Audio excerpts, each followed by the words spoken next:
দেখুন, আমি চাই, আমাদের দলও চায়, আমি অ্যাজ এ এখনো যে চেয়ারে আছি বা দলের চেয়ারেও আছি, আমি as a chairman of all India Trinamool Congress বলছি, আমরা চাই ভোটটা শান্তিতে হোক, মানুষের অধিকার প্রয়োগ করতে দেয়া হোক। কিন্তু বিশেষ করে কতগুলো অবজারভার নিয়ে আসা হয়েছে বিভিন্ন জায়গা থেকে এবং অনেক পুলিশ অফিসার নিয়ে আসা হয়েছে যারা বাংলাকে বোঝে না।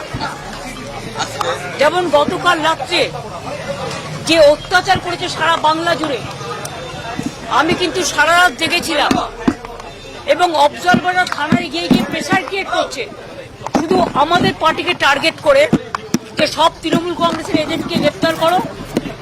ব্লক প্রেসিডেন্ট, আমার ইউথের ব্লক প্রেসিডেন্টকে সকালেও অ্যারেস্ট করেছিল, আমাকে যার জন্য চেতলায় যেতে হয়েছিল, থানায় আমি যাইনি, ববি গিয়ে ছাড়িয়ে নিয়েছি।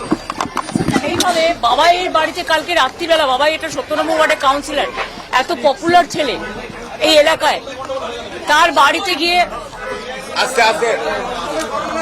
বাড়িতে গিয়ে রাত্রি 2টোর সময় CRPF force without state police, without local police, they attacked his house. এবং ওর বউ একা বাড়িতে ছিল বাচ্চাকে নিয়ে। ওর বউ যখন বলেছে বাবাই বাড়িতে নেই, সত্যিও ছিল না, পার্টির কাজে অন্য জায়গায় ছিল, তখন ওদের বাড়িতে লাঠি টাঠি মেরে ওর ফোন কেড়ে নিয়ে বলেছে যেন বাবাই যেন কোনো কাজ না করে।